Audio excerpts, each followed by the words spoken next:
Halo teman-teman, saya Rizka Gustina. Kali ini saya akan membahas mata kuliah akuntansi manajemen yang berjudul Balance Scorecard. Definisi, konsep, dan perspektifnya. Balance Scorecard yaitu metode customers pengukuran hasil kerja yang digunakan perusahaan atau biasa disebut dengan strategi manajemen. Balance Scorecard dikembangkan oleh Dr. Andes Robert Kaplan dari Harvard Business School dan David Norton pada awal tahun 1990. Balance Scorecard berasal dari dua suku kata. Balance yaitu artinya berimbang dan scorecard yaitu kartu skor. Fungsi Balance Scorecard.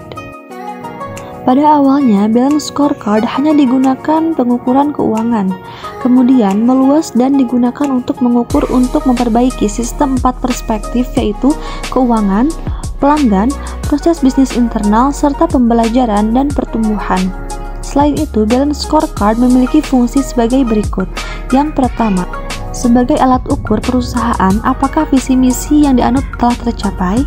Yang kedua, sebagai alat ukur keunggulan kompetitif yang dimiliki perusahaan. Yang ketiga, sebagai panduan strategis untuk menjalankan bisnis. Yang keempat, alat analisis efektivitas strategi yang telah digunakan. Yang kelima, memberikan gambaran kepada perusahaan terkait SWOT yang dimiliki. Yang keenam, sebagai alat key performance indikator perusahaan. Dan yang ketujuh, sebagai feedback terhadap shareholder perusahaan. Yang pertama, perspektif keuangan atau financial perspective. Dalam balance scorecard, perspektif keuangan merupakan perspektif yang tidak bisa diabaikan. Pengukuran kinerja keuangan menunjukkan apakah perencanaan, implementasi, dan pelaksanaan serta strategi memberikan perbaikan mendasar.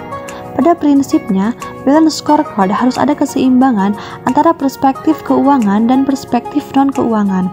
Perspektif keuangan tidak bisa bekerja tanpa adanya perspektif non-keuangan. Misalnya saja, pada laba yang diperoleh perusahaan karena produk tersebut memiliki nilai manfaat bagi konsumen, atau bisa saja karena faktor SDM atau sumber daya manusia dan proses bisnis dari perusahaan tersebut. Pengukuran perspektif keuangan bisa dilakukan dengan analisis rasio keuangan. Yang kedua, perspektif pelanggan atau customers perspective. Dalam balance scorecard, perspektif pelanggan mempertimbangkan dari sudut pandang pelanggan, yaitu bagaimana perusahaan harus bersikap terhadap pelanggan. Seiring dengan semakin ketatnya persaingan bisnis antar perusahaan, maka perusahaan harus mampu memahami kebutuhan pelanggannya. Tolak ukur pelanggan dibedakan dalam dua kelompok, yaitu core measurement group atau kelompok inti dan customer value proposition atau kelompok penunjang. Kelompok inti atau core measurement terdiri dari yang pertama, pangsa pasar atau market share. Yang kedua, tingkat perolehan pelanggan baru atau customer acquisition. Yang ketiga, kemampuan perusahaan mempertahankan para pelanggan lama atau customer retention. Yang keempat, tingkat kepuasan pelanggan atau customer satisfaction. Dan yang kelima, tingkat profitabilitas pelanggan atau customer profitability. Sedangkan kelompok penunjang ini dibagi menjadi 3 kelompok, yaitu yang pertama, atribut-atribut produk, yaitu harga, mutu, fungsi. Yang kedua, hubungan dengan pelanggan. Dan yang ketiga, citra dan reputasi. Kunci perspektif konsumen yaitu kepuasan, retensi, akuisisi, nilai manfaat, dan market share konsumen. Yang ketiga, perspektif proses bisnis internal atau internal business perspective.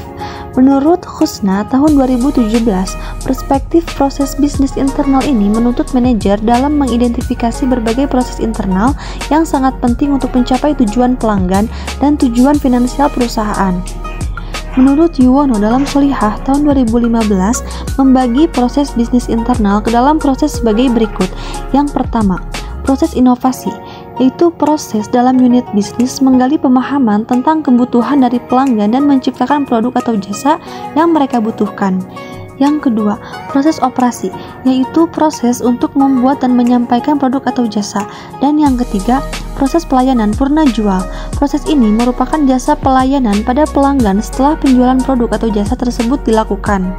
Yang keempat, perspektif pembelajaran dan pertumbuhan atau learning and growth perspective.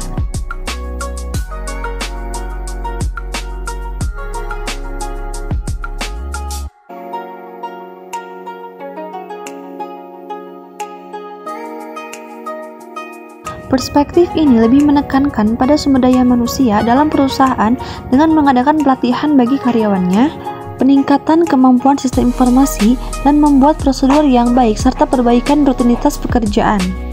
Perspektif pembelajaran dan pertumbuhan mencakup 3 prinsip kapabilitas yang terkait dengan kondisi internal perusahaan, yaitu yang pertama, kapabilitas pekerja. Kapabilitas pekerja yaitu merupakan bagian kontribusi pekerja pada perusahaan.